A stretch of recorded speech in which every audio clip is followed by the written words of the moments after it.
प्रिय विद्यार्थियों, आज हम क्षितिज पुस्तक के काव्य खंड में कैदी और कोकिला की व्याख्या समझेंगे।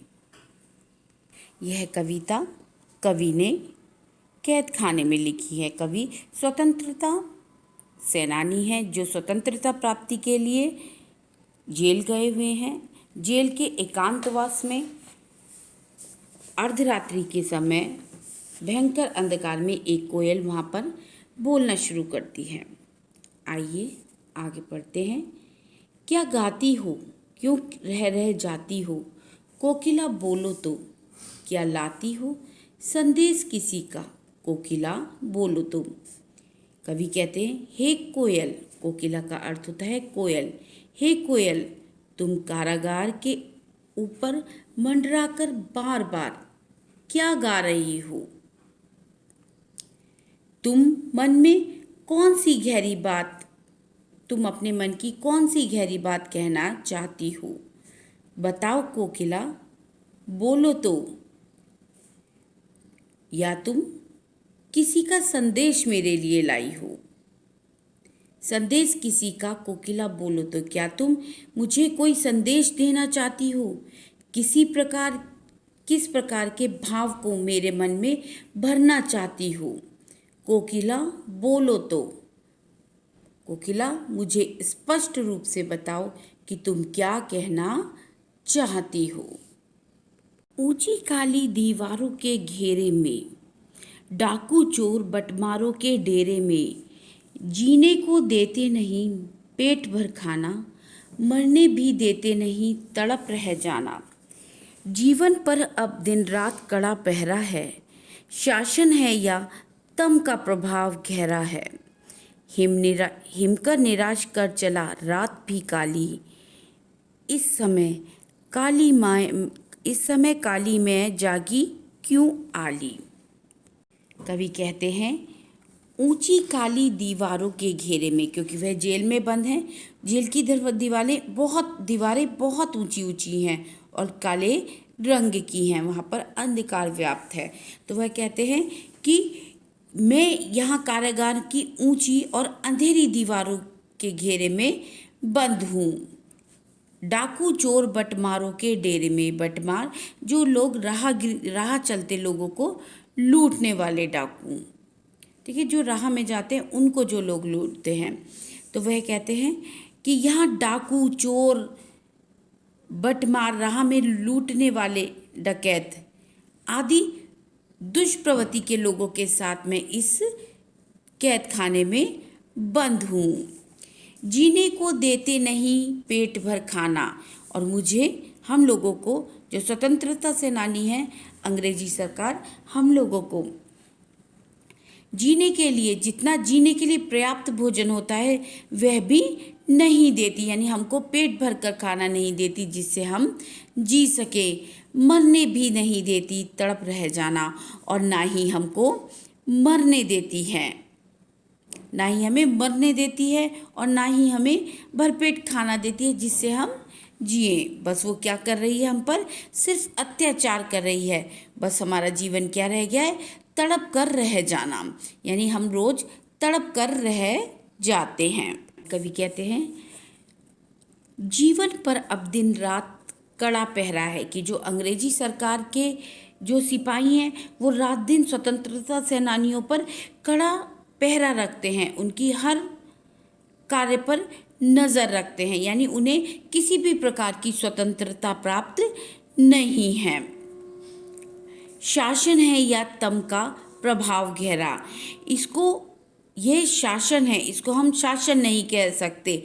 तम माने अंधकार, ये घनघोर अंधकार है, यानी यहाँ पर अन्याय है, यहाँ चारों ओर अन्याय का अंधकार व्याप्त है। हिमकर निराश कर चला रात भी काली, इस समय काली मैं जागी क्यों आली। आली माने सखी, काली में मतलब काले रंग वाली कोयल। कवि कहते हैं कि चंद्रमा भी गायब है, कि चंद्रमा भी इतने घोर ब्रिटिश सरकार ने जो अत्याचार कर रहे हैं, जो उनके शासन का जो अंधकार है उससे चंद्रमा भी चला गया है, उसमें चंद्रमा की रोशनी भी नहीं आ रही है, अर्थात रोशनी नहीं है, यानी चंद्रमा भी रोशनी नहीं दे पा रहा है। रात भी घनी अंधेरी है और रात भी अंधकार से भरी है। यहाँ पर किसी भी प्रकार का कोई प्रकाश नहीं है। कहने का तात्पर्य है कि इन अंग्रेजी शासन का अंधकार देखकर चंद्रमा भी निराश होकर जा चुका है। इसके कारण क्या हो गया, रात भी बहुत काली हो गई है। दूसरे अर्थों में हम कह सकते हैं कि इतना अंधकार हो गया है चारों ओर कि आशा और प्रेरणा की कोई भी किरण कहीं भी दिखाई नहीं दे रही है। हे सखी कोयल, इस निराशा के क्षणों में, इतनी अंधकारमय रात में तू क्यों जाग रही है और औरों को जगा रही है।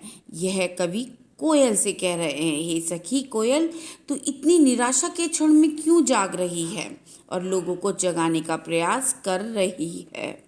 क्यों हुक पड़ी वेदना बोझ सी, कोकिला बोलो तो क्या लूटा, मृदुल वैभव की रखवाली सी, कोकिला बोलो तो। माने कसक भरी आवाज, यानी दर्द भरी आवाज। वेदना, पीड़ा, मृदुल, कोमल, वैभव, ऐश्वर्य या समृद्धि। कवि आगे कहते, क्यों हुक पड़ी हे कोयल, तुम्हारे कंठ से निकलने वाली जो आवाज है, वो तुम जो अचानक बोली हो, जो तुम्हारी आवाज निकली है वेदना बोझ वाली सी, वो आवाज कैसी है, दुख से भरी हुई है, उसमें एक प्रकार की पीड़ा महसूस हो रही है। कोकिला बोलो तो, आखिर कोकिला तुमने ऐसा क्या देखा, मुझे बताओ, क्या लूटा तुम्हारा, ऐसा क्या लूट गया जो तुम इतने वेदना के स्वर में बोल रही हो। मधुर वैभव की रखवाली सी, कोकिला बोलो तो। लेखक आगे कहते हैं, तुम्हारा कंठ तो इतना कोमल और मधुर है, मानो तुम्हें ईश्वर ने इस संसार में हर सुंदर चीज या कोमल वैभव की, यानी मीठे स्वर की रक्षा का दायित्व दिया है कि ईश्वर ने तुम्हें इतना मधुर गान प्रदान किया है, फिर तुम्हारे स्वर में इतनी वेदना क्यों है।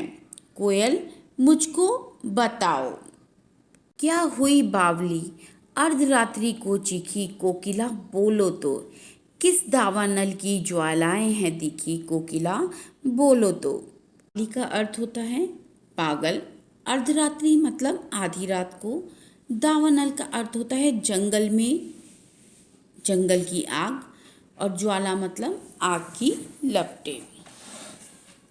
कवि कहते हैं, कवि कोयल से पूछते हैं, हे कोयल, तुम इतनी इस तरह आधी रात को क्यों चीख रही हो, क्यों बोल रही हो, क्या तुम पागल हो गई हो, तुमने किसी जंगल में जलती हुई आग देख ली है, जिसकी ज्वालाएं देखकर तुम अचानक डर गई हो। कहने का तात्पर्य है कि क्या तुम्हें सब कुछ नष्ट होता नजर आ रहा है, इस कारण तुम अर्धरात्रि को चीख रही हो।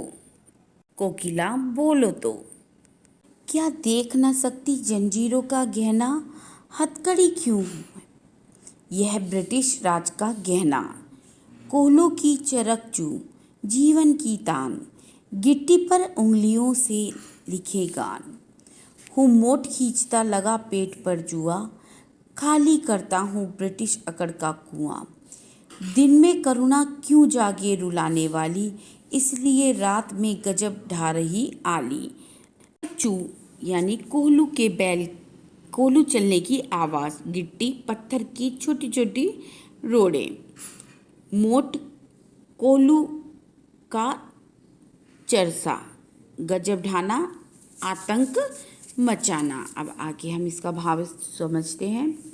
कवि कहते हैं, हे कोयल, क्या तू देख नहीं सकती, ये जो मैंने जंजीरें पहन रखी हैं, जो मेरे पास, जो मैंने ये लोहे की जंजीरें पहन रखी हैं, ये हथकड़ी नहीं है, ये हथकड़ी नहीं है, ये ब्रिटिश सरकार द्वारा मुझे स्वतंत्रता प्राप्ति के लिए दिए जाने वाला उपहार है। ये एक गहना है मेरे लिए, ये आभूषण है। क्योंकि स्वतंत्रता सेनानी उन जंजीरों को अपना आभूषण समझते थे, तो वो कहते हैं कि ये ब्रिटिश सरकार ने मुझे गहना यानी आभूषण इनाम के तौर पर दिया है, क्योंकि मैं स्वतंत्रता सेनानी हूँ। कोहलू का चरकचू जीवन की तान। और अब मेरा जीवन क्या बन के रह गया है, जैसे कोहलू चलते समय जो आवाज़ आती है वो उसकी ध्वनि बनकर रह गया है मेरा जीवन। हमारे लिए तो कोहलू की चरकचू ध्वनि ही जीवन संगीत बन गई है। गिट्टियों पर उंगलियों से लिखे गान। कवि कहते हैं कि जो गिट्टी पत्थरों को तोड़ते तोड़ते कि उनके हाथों में जो है निशान पड़ गए हैं, ठीक है, क्योंकि वो कैद खाने में है, कैद खाने में है, तो अंग्रेजी सरकार उनसे सुबह के समय पत्थर तोड़ने का कार्य कराते। कहते हथौड़े के प्रहार से पत्थर को तोड़ने के कारण उनके हाथों में निशान पड़ गए हैं। तो वो ये कहना चाहते हैं कि हम पत्थर कंकड़ अपने हाथों से तोड़कर मानो स्वतंत्रता के संघर्ष का गान अपनी उंगलियों से लिखते हैं। हूँ मोट खींचता लगा पेट पर जुआ, खाली करता हूँ ब्रिटिश अकड़ का कुआं। मैं कोहलू का जुआ अपने पेट पर बांधकर चरसा चलाता हूँ। इस क्रिया से मैं निरंतर ब्रिटिश सरकार के जो ब्रिटिश सरकार के अत्याचार हैं उनका जो उनके अहंकार का जो कुआं है उसको समाप्त करता हूँ। अर्थात जो वह यातनाएं स्वतंत्रता सेनानियों पर करते हैं, स्वतंत्रता सेनानी उन्हें सहन करते हैं, जिस कारण अंग्रेजी सरकार उन पर और अधिक अत्याचार करती है और वो और अधिक सहन करते हैं। तो उससे क्या होता है कि अंग्रेजी सरकार का अभिमान, उनका जो घमंड है वो चूर चूर होने लगता है, क्योंकि वह जो चाहते हैं कि भारतीयों को झुकाना चाहते हैं स्वतंत्रता सेनानी को, और स्वतंत्रता सेनानी झुकने के लिए तैयार नहीं होते। में करुणा क्यों जाके रुलाने वाली, इसलिए रात में गजब ढा रही आली। आले का मतलब होता है सखी। कवि कहते हैं कि ब्रिटिश सरकार के अत्याचारों को वो सहन करते हैं, रात भर उसे कराते हैं, लेकिन अगली सुबह फिर वह परिश्रम करने के लिए तैयार हो जाते हैं। उनके अंदर वही स्वतंत्रता को लेकर वही उमंग पैदा हो जाती है कि जो दिन का समय है वो किसी की करुणा प्राप्त नहीं करना चाहते, ना ही वो इस पर विलाप करना चाहते हैं दिन के समय। और वह कहते हैं, हे कोयल, इसीलिए तू रात में ये गजब ढा रही है, तू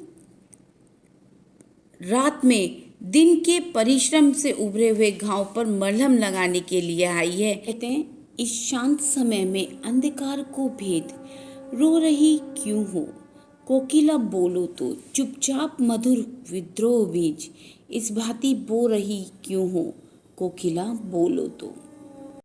हे कोयल, अपने मुख से बोलकर स्पष्ट बताओ मुझे कि तुम इस शांत वातावरण में नीरस रात्रि के समय अंधकार को भेदते हुए रो क्यों रही हो, क्यों इतना रो रही हो तुम्हें क्या दुख है।